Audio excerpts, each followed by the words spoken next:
Hey there folks, this is GreenyXI welcoming you right back to Let's Play Higurashi. This is episode 58. In the last episode we finished up chapter 5 and...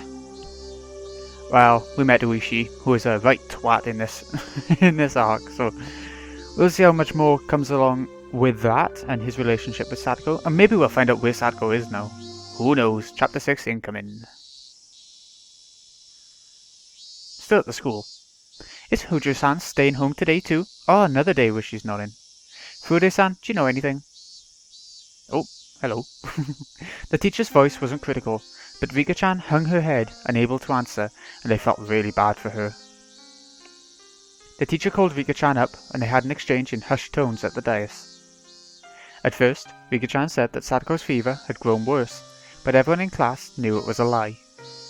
Because every day, Rika-chan brought Satoko's bento with her. Satoko-chan, I wonder what happened. Don't ask me. I'm the one who wants to know most of all. It was already the third day since Satoko's first absence. That was the third day. Ever since then, I haven't felt good. Until just last Sunday, everything had been so much fun.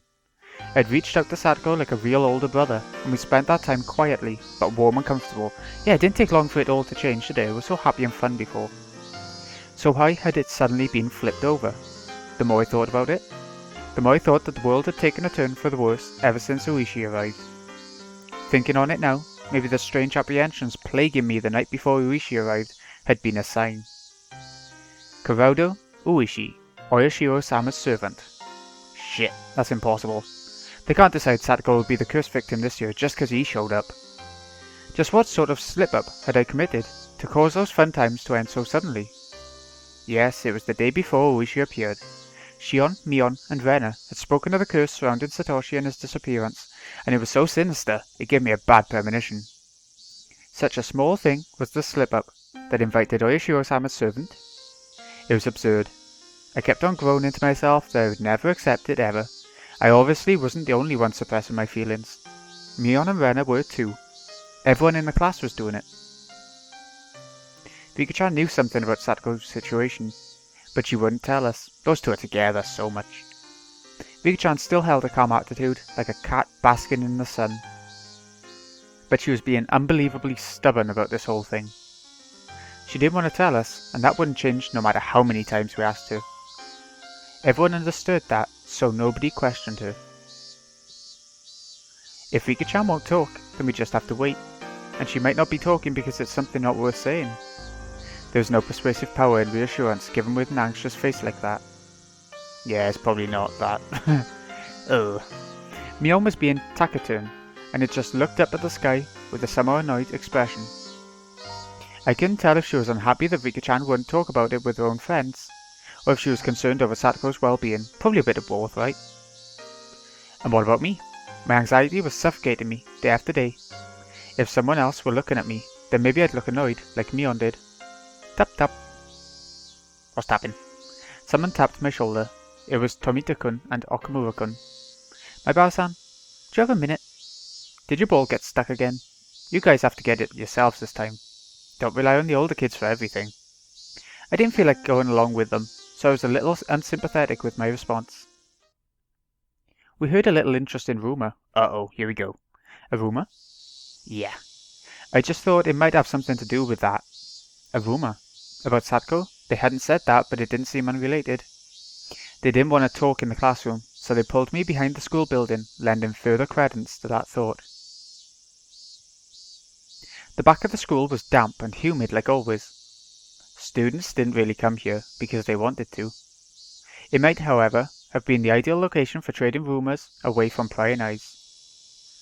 Tomita-kun, Okamura-kun, these rumours, they're about why Satoko is absent, right? We don't know if it has something to do with it, though. Or maybe.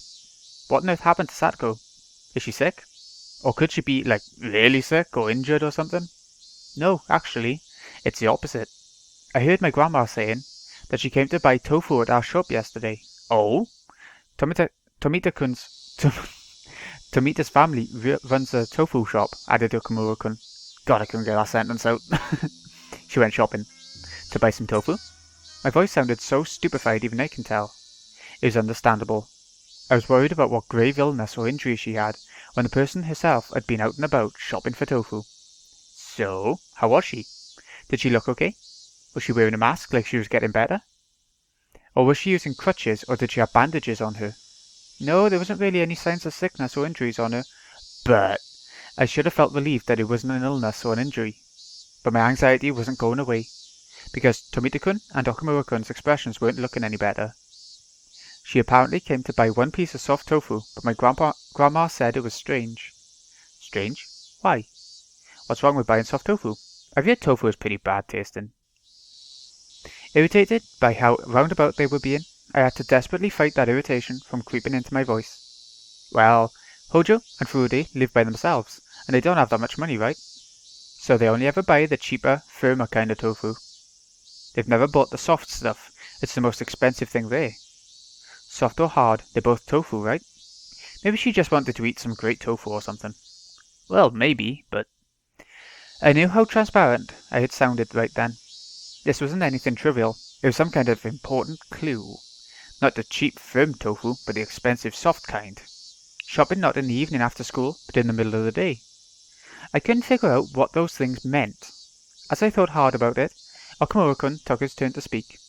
Me next. This is just a rumor. But apparently he's back. He? Remember the tips. Who? Who's back? Hojo's uncle. Yup, Satoko's uncle. The bullying, beat-em-up kind. Right, I think Coach told me about him. Their aunt and uncle had taken them in after Satoko and Satoshi lost their parents in the accident. Hojo's uncle, they say he skipped town last year, scared of Oyashiro-sama's curse. He's really scary and violent, like a gang member. Everything Coach told me came back in bits and pieces. Bits and pieces. Right. The mean aunt and uncle who had tormented them all the time. I think he said that after their aunt was beaten to death by the deviant, he ran away to his lover's house in Okanamaya in fear of the curse. Why would she be staying at home from school and shopping for soft tofu in the middle of the day just because her uncle came back? My underclassmen clammed up and looked downwards.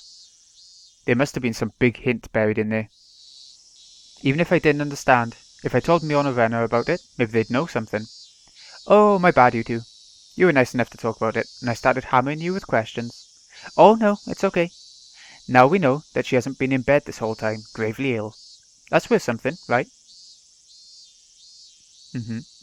That might be true, but it still won't. It won't make the clouds over my mind fade away.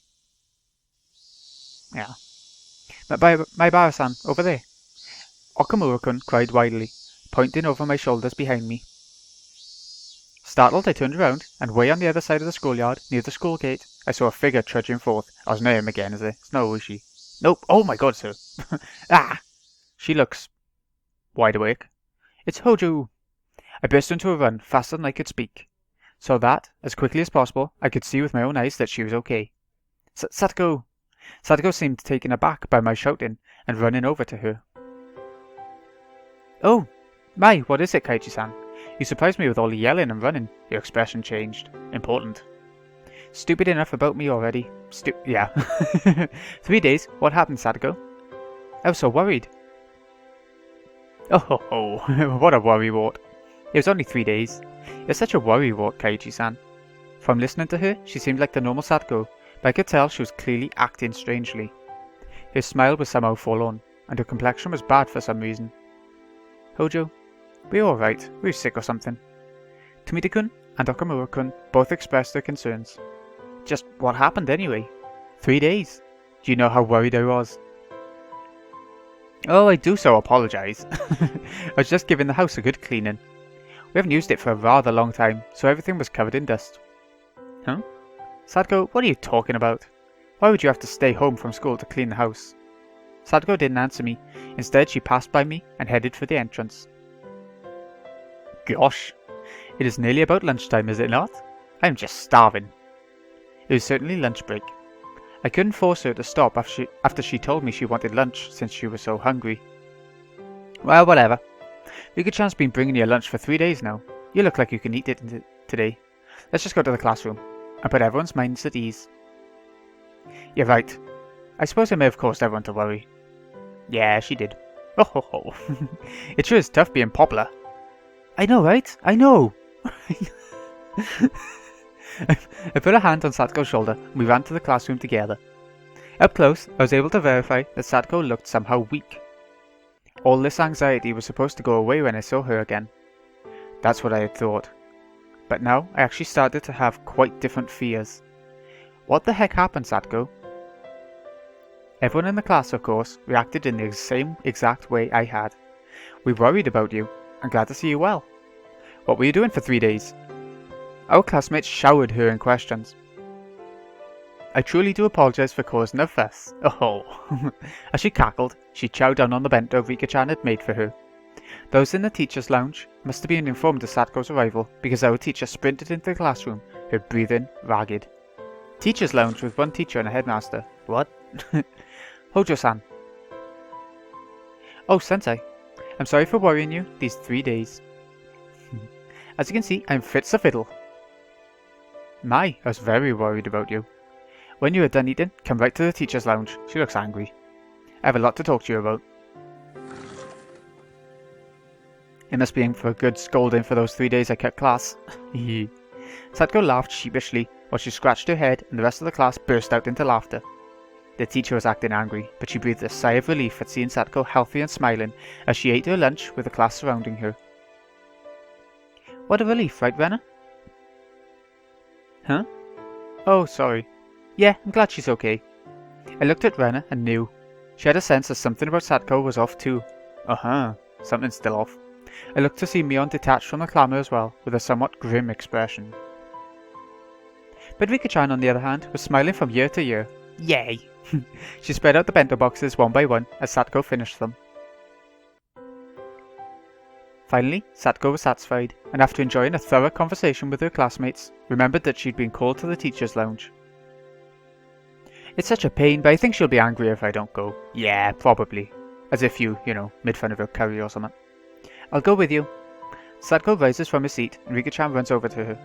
Speaking of the curry and stuff, this is the arc where the teacher seems to broaden her character out of the curry-loving maniac to more than just that, to the worrying, caring teacher role.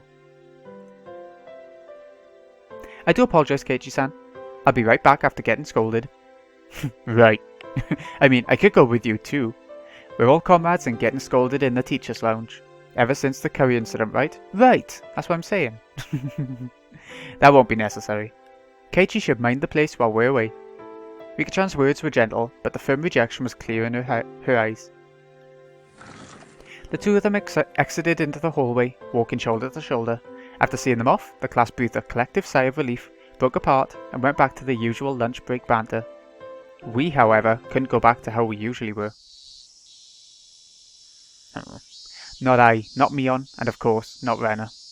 They stayed at the classroom exit Satoko and Rika-chan had left through, their expressions a little distant and grim. We're all friends. Isn't that right? I blurted out something strange, so Mion and Rena turned around with dubious expressions. I won't keep anything from my friends, so I'll tell you what I just heard a little while ago. I told them the stories I heard from Tomita-kun and Okamura-kun earlier about the tofu shop and how Satoko's uncle had apparently come back. All at once, without letting them speak. And that's all I know. So if either of you knows anything, please say so. I've said everything I can. I ended my sentence firmly and looked into Mion and Rena's eyes in turn. Rena stared right back at me. Her eyes didn't falter. Without even opening her mouth, I could tell she wasn't hiding anything. Then our gazes turned to Mion. It's not like I was trying to keep it a secret or anything. Mion couldn't seem to endure our silent stares, and began to talk timidly as if she was guilty of something. It's just, now that you've said something, Kai-chan, I guess I have to talk about it. Mi-chan, you know something. Well, I mean, I knew from the first day that Satoko's uncle had come home. That he just randomly showed up in Hinamizawa last Sunday. Why didn't you tell us that? Didn't seem important, right? I'm sorry. My angry shout caused Mion to flinch away, look down and hang her head uncomfortably. Keiichi-kun, it's nothing to get angry about. You're scaring me, Chan. Huh? Oh, sorry I shouted at you. I lowered my head in apology. Mion accepted it, collected herself and continued. According to her, Her uncle's relationship with his lover, whom he had been with in Hinamizawa, had collapsed. Without anywhere to go, he went back home to Hinamizawa. And on that Sunday, the day of the barbecue, her uncle ran into Satoko and brought her back to the house. Oh. Why? Did he bring her back with him? Because he's a good-for-nothing parasite. He can't even cook by himself, much less do any cleaning. Oh. But he brought Satoko-chan back to have her cook and clean? Yeah, brought her back as a slave. Oh, look at her. I remember that she said she'd been cleaning the house when I met her back at the school gate. So, yeah, that's true. Probably. A moment later, the pieces fell into place, into the jigsaw puzzle of unease. And as for what the puzzle depicted, when I saw it from afar, I could see the answer clearly. Satoko was locked up at home, and tormented into doing the housework.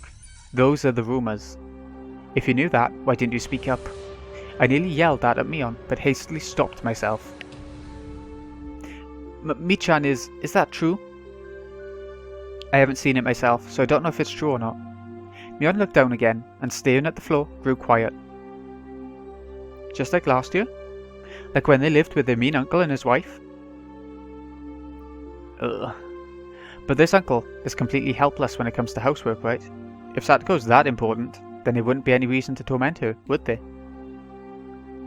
Keiji-kun, I don't know what grounds you have for saying that, but you shouldn't be so irresponsible. Rena clearly and directly got mad at me. You don't know much about this, so don't talk as though you do. Yes, that's clearly what she meant. Yeah, clearly. Fine. Then do you know something, Rena? I don't know anything either. I didn't know her uncle had taken her to the house until hearing it just now. But the situation is different from a year ago. The situation is different? What's that mean? Satoshi-kun isn't here. Yep. Satoshi really cared about his little sister. He always stuck up for her. He was her shield, so that she would be affected just a little less by their mean aunt and uncle's fighting. He'd protect her, in other words. The mean uncle and Satoko-chan are the only ones living there now. Can't you imagine how stifling that must be, Keiji-kun? He only even came back because his broke up with the woman he was staying with. What? Yeah. Do you think a person who came back for such an unpleasant reason would be able to treat Satoko-chan kindly? No, probably not. She was right. It wasn't easy for me to imagine Satoko not being tormented. Sorry. Oh, no, I'm sorry too.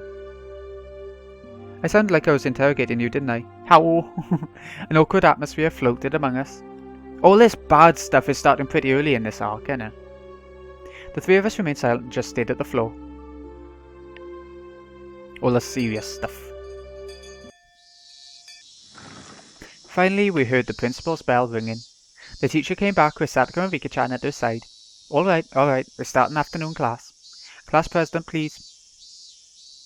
Everybody stand up. Oh, I'm sorry. How rude of me.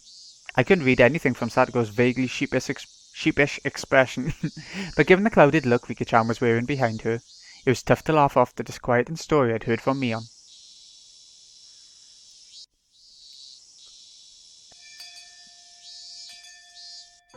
It's the end of school, is it? Alright, first time in a while everyone's been here. Let's all have a roaring good time with the whole club. Yeah, perfect. After school club. Indeed, in times like these, the best thing to do was obviously get rowdy and scheme against one another in a club activity. Always the best. Yeah, just what I was waiting for. Hey, Satoko-chan, let's play. There was that game you liked, wasn't there? What was it again? It doesn't matter which. Tell me. Tell me. Mion laughed happily, took a bunch of games out of the club locker and lined them up on the desks. Come on then, Satoko, what do you want? I think that was the first time Mion's ever let someone else decide on a game for her. That's kind of her. I could tell she was being especially considerate to Satoko, thinking that whatever her circumstances, if we could just enjoy our time together as a group, that might be some comfort, some diversion. Satoko seemed to understand her feelings too, and smiled vaguely, though pleased. But her head slowly moved from side to side. I'm very grateful, but your feelings are enough. There are many things I need to do, so... Even Rika-chan hung her head in remorse. Hey, whoa, seriously? All the club members are here for once, and we're not playing anything? I know it's been a while. Desertion in the face of the enemy. What was the punishment game for it? What part of the club constitution was that in? Stop it, Michan. We can't force her to play with us. Hey, this old man isn't trying to force her or anything. I just thought it would be more fun for sure if we did something exciting. Really, I'm happy you feel that way. Don't worry, next time we meet, you'll see. I'll get you all caught in a gigantic trap. Oh. Satoko, while insulting us, still said she couldn't participate in the club today and apologised. She quickly put her things into her bag and pattered out into the hallway, disappearing. It all happened in the blink of an eye. Satoko. Rika-chan stayed lonesomely as her friend hurried home, unable to be part of club activities. Silence filled the classroom. Both the cheerful voices of our classmates in the schoolyard and the voices of the cicadas sounded like they were coming from some faraway world. This is boring. The silence was broken by Mion's bitterness as she began putting the games on the desk back into the locker. Everyone just stared absently at Satoko's seat, now empty. Rika-chan, maybe you could tell us about it now. Rena made as gentle a smile as she possibly could and spoke softly to Rika-chan. Is she going to tell us everything? Even without hearing it from her, we pretty much knew the situation at this point. Satoko's uncle had broken up with his lover and came back home to Hinamizawa. And he had taken Satoko back home and forced her to do all the household work. And that all had to be pretty rough on her. Thinking this was common knowledge to everyone, I skipped to the important part. Is it really bad? Maybe Mion and Rena wanted to ask the same question. Nobody spoke. We all just stared, waiting for Rika-chan's reply. Come on, Rika-chan. Rika-chan still didn't answer us. We were hoping for her to say no, but her silence was bad enough sign. Last year, was it? It was like this when both her uncle and his wife were here, right? Yeah. At the time, they were mostly just being caught between their aunt and uncle fighting. One of the ways we helped out was with the club, by reducing her time at home as much as we could, but that's a good idea actually, although it's just a short-term solution. But he's making her do the chores now, so she can't stay at school either. Shit. Satoko's not a slave. Who do you think you are, ignoring your own inability to live properly and basically putting Satoko under house arrest? When you think about it, isn't this really strange? We need a lot of circumstantial evidence, but isn't this abuse? The best thing the uncle could probably do is get Satoko to show him, however embarrassing it might be, but he's not the type of person, you'll see. He's not the type of person who would ask for help. Especially from a little girl like Satoko. Can't we notify the police or something? But he should ask her to just show him how to do things. You're right. If we had evidence she was being abused, I think we could tell the police. And can't we talk to the region's welfare people about this? Rena and I kept saying police, police, as though it was nothing, but Mion's response sounded like she thought we were a little naive. It's easy for you to say that. Have you thought about the risks of actually getting proof? What do you mean risks? I think it was 2 winters ago. We reported it to the Child Consultation Centre. We told them there was abuse happening and to do something right away. Huh? You did? What happened? The person came as soon as we called. She interviewed Satoko and Satoshi about what was going on, and then their uncle and his wife too. And I can understand asking Satoko and Satoshi, but wouldn't it be not so good to talk to the aunt and uncle? They said they'd base their judgment on what they heard from both sides. Great of them, wasn't it? So what did they decide to do? Wait and see. What? What do you mean wait and see? The uncle really studied up on this stuff. By law, you can't call it abuse unless someone admits to assault or child neglect, so Satoshi and Satoko had to admit it. They poked and prodded Satoko and Satoshi a lot, but it never left any real marks on them. They were pretty much eating 3 meals a day and had beds, and there weren't any recordings or something like that to prove they'd said or done anything to cause them psychological trauma. None of the villagers had ever actually seen them being violent either. No matter how mean you are, you wouldn't act so violent in front of other people. Nobody would. Then what happened? The welfare officer apparently went to visit on the same day each week for a while. The aunt and uncle knew they were being watched, though, and didn't torment them in any way that would stand out. Of course, that wasn't the end of it. You mean they ramped up how malicious they were being? Mion sighed and nodded. Oh, they got worse. Their aunt was really damn stubborn. she's one of the most spiteful people I'd ever known. Apparently she was doing some pretty disgusting things. Well, she's dead now, but Satoko was like a doll that did nothing but breathe by the end of it. So what? From that conclusion, does that mean they never should have contacted child welfare in the first place? Understand, without proof of abuse so clear anyone could see it, there's nothing we can do. In fact, it might even make the situation worse. We messed up pretty bad. After hearing that even public organizations, the one thing they thought was dependable, couldn't do anything, everyone hung their heads. So what can they do? In other words, until we have clear evidence of abuse, we shouldn't notify anyone? Well, I mean, basically, yeah. I considered Satoko's current situation. She was brought back to her house. It was a little difficult to call that abuse. She was being tormented and forced to do the chores. How she was being tormented would be the key, but without concrete evidence, it would be difficult to prove. If she had some kind of external injury, that would work. But as far as we could tell from today, she had nothing like that. And being forced to do the chores, that was a bit weak too. There had to be better evidence that she was without a doubt being abused. She was being held home from school, is that bad enough? I know. Her uncle had ignored Satoko's existence for a whole year, went to live with his lover in town. Didn't that fall under one of the definitions of abuse that Mion had mentioned? Child neglect? Well, of course it does. Yeah, it's the perfect case of child neglect. What about that, Mi-chan? If her uncle weren't here now, it could be recognised as child neglect. But he's living with her at the moment, isn't he? They were apart before, but if he said something like he had a change of heart and decided to live with her, then it might just wait and see again. Once we reported it, we would need to be absolutely sure they'd interpret it as abuse. Maybe we needed far more concrete evidence, lest we repeat last year's mistake. It's sad. This means we need to sit quietly and wait for him to be violent towards Satoko-chan and leave a mark, don't we? Meh. The only plan I could think of was, in the end, just watching and waiting. It left me in shock when I realised that it would be the same policy as that of the officials who had made the situation worse. As Mion said, reporting it to a public agency would be a gamble. If we're going to pick a fight, it would have to be one we couldn't afford to lose. If we were gambling, without enough money, without enough evidence, our defeat would be assured. If we took the time to amass enough money that we could be sure of victory, then that would mean pretending we didn't see Satoko's plight for a considerable amount of time. They need the evidence though. Sorry for bringing this up now, but how is Rika-chan able to live by herself? Rika-chan had lost her parents, if I recall correctly. From what I'd heard, she had no relatives either. She was forced to live on her own as a result, but her life was unfettered, free of restriction. If she could somehow grant that freedom to Satoko too. I mean, Rika-chan, you're living without any parents, right? Don't kids with no guardians have to go to orphanages and stuff? Yeah, you'd think so. Keiichi-kun, that's cruel. I'm not saying it to be mean.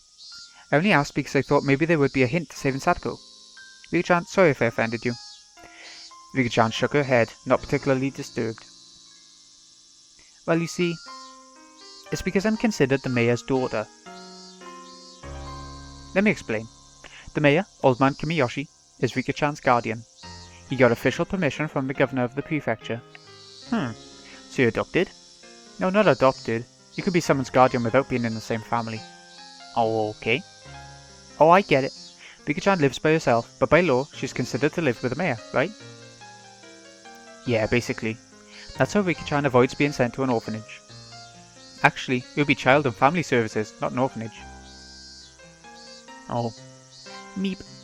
I don't understand the hard things, but anyway, she's right. Interesting you should say that, Mion. You can be someone's guardian even if they're in another family? Then shouldn't we have the mayor or someone else become Satoko's guardian, if only on paper?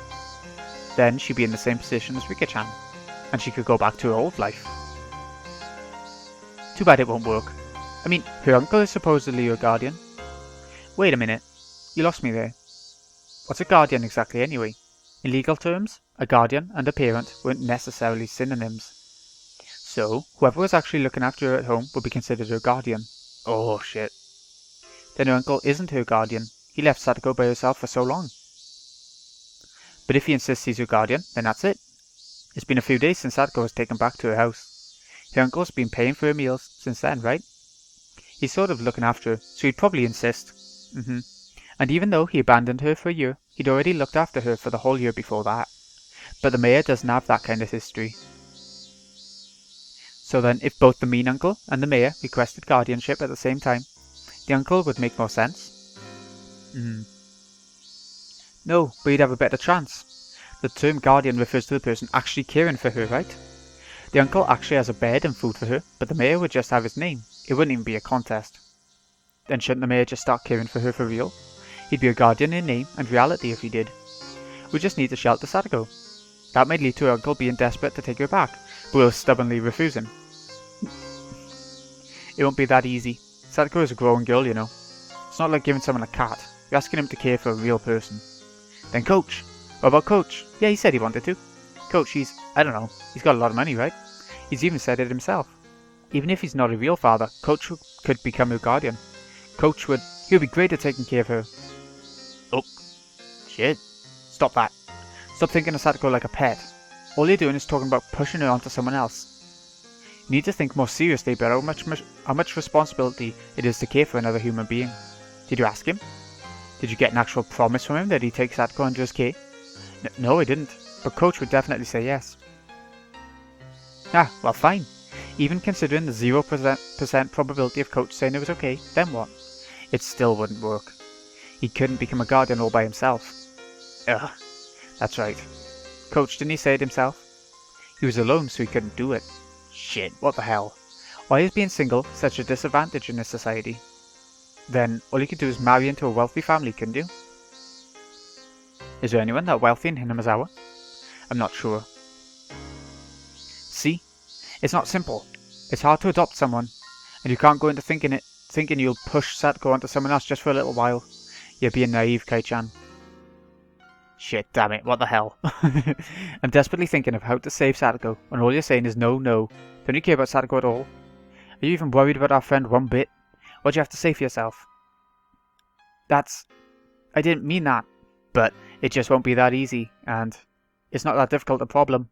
We just need to have some rich people look after Satoko for a while, that's all. Right. What about your family, Mion? You always brag about how great it is being one of the 3 families or whatever, don't you? From what you said, you must live in a gigantic house. My house? No, that won't happen. My grandma would never allow it. Now about your relatives in Okinamaya. From what I heard, they're living in luxury themselves. There's plenty of shops your relatives manage in town too. Your family are basically millionaires, aren't they? No, that won't work. Going to Okinamaya is even more out of the question. My father, he'd never let it happen ever. Hey, normally you act like some high and mighty bigwig, and now you're being all spineless? What the hell? Are you just gonna sit by and watch Satoko suffer? No, I don't, but... I mean, I want to help her as much as you, but that's a different story. How's it a different story? How can you be so cold-hearted? Your friend is in trouble. What do you if you don't rescue her? You're our president. Our club president. Save her. Save her from this crisis. If you don't save her right now, you're not a friend. You're not even human. I don't know if you have any humanity left in you. Are you listening to me, Mion? My emotions all exploded out of me, and I didn't even give her a chance to say anything in response. I just wanted to make Mion agree with me, even if I had to force her. If she did, Satoko's problems would be solved. If pushing her would solve the issue, then I'd push her as much as I needed to. Why aren't you saying anything anymore? I'm asking you, asshole. Well, say something, Mion Sanzaki. Me? Meh.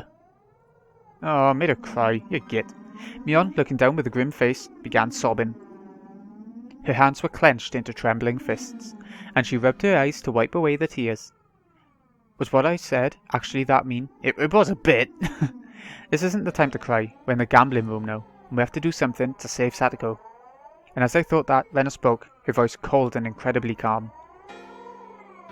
Kaiichi-kun, if Michan's family won't work, then what if we look for another wealthy family? I know someone in Hinamizawa who lives in a nice big house. Who's that? Oh, come on. You got a splendid family and you're leaving it out to things? Yeah, Kaiichi could adopt her. Or his parents, you know. My family? My family is... Your friends, right? Save her, Kaiichi-kun. Michan's cold-hearted after all. Since you are so considerate towards friends, you should lead by example. Just the 3 of you are living in that huge house, right? Then you've probably got plenty of spare rooms.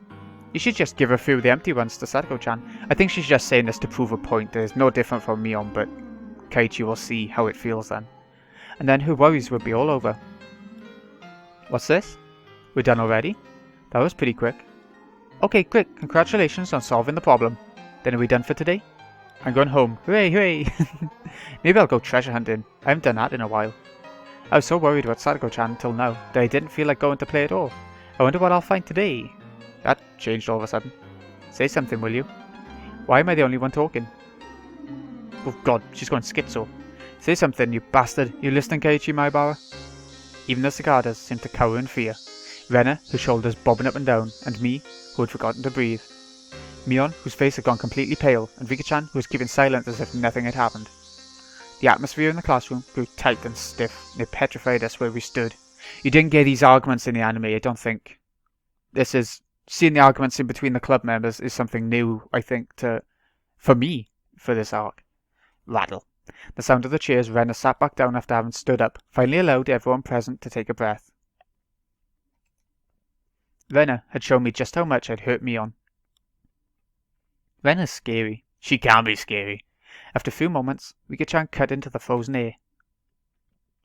Yeah, I'm sorry, Rika-chan. Mi-chan, I'm sorry to you too. I don't have to apologize to you, do I, Keiichi-kun? Yeah, I'm sorry. I'm sorry for being so unreasonable. Were you saying all that to me before? You said you were all glaring at Mi-chan, so I totally thought you were talking to her. Rena had such strength that you wouldn't have imagined it normally. All I did was spout terrible things as a wave of violent fury passed over me. I couldn't contend with her. Mion, I'm sorry. I lost my cool. Come to think of it, I didn't understand what had gotten me that riled up. I thought of myself as Satoko's Nini, so I only had good intentions that I'd think about it a little harder than everyone else, and yet... You actually could be a Nini, maybe. It's okay. You were worrying with everything you had, but all I was saying was that nothing would work. So I'm sorry. I did something wrong too. Mion rubbed away the tears at the corners of her eyes with her fists and apologized as well. We bowed our heads to each other and looked down without glancing at the other.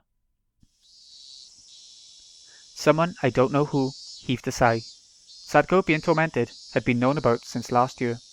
How had the tragedy back then saved Satoko? How had they brought it to an end? Well, the uncle ran away, right? But the aunt died. Right. In the end, nobody could do anything. All they could do was bear it patiently and wait for those agonizing days to end. That's right. The one who brought an end to those terrible days was some crazy drug addict nobody knew. On the night of Watanagashi last year, their mean aunt had been beaten to death. But it hadn't been done to save Satoko or Satoshi. Right. It really was just a coincidence. Satoko's friends, who needed to do something for her most of all, could do nothing. The incident may have been a tragic one, but from Satoko's viewpoint, it was nothing less than a miracle. Yes, a miracle. A miracle one could only wait for. The death of a family member, that's horrible, but fair. Is waiting all we can do? Not for evidence of abuse, not for something that minor. Huh? Wait. For what? A miracle. No one made fun of me for using such a crazy word. We couldn't come up with any solutions, so it was the only thing we could do. We're powerless. That one word Mion dropped was the finishing blow. It was hot. My body was sticky with sweat. The worst month. June. Oh, that's the end of it. Oh wow. That was a big bombshell in this chapter, and it really showed the feel and the atmosphere of how this arc is going to go. There's a lot more to come. Now the objective is to try and save Satoko from her uncle. We haven't even met the uncle yet. We just heard about him. But anyway, this has been GreenyXI. Hope you've enjoyed. Thank you so much for watching. I'll see you again next time for the rest of chapter 6, and we'll see how the VN, how it carries on with things, how it builds up to the big moment, which, yeah, I'll shut up there. Thanks again for watching, folks. See you again in a bit.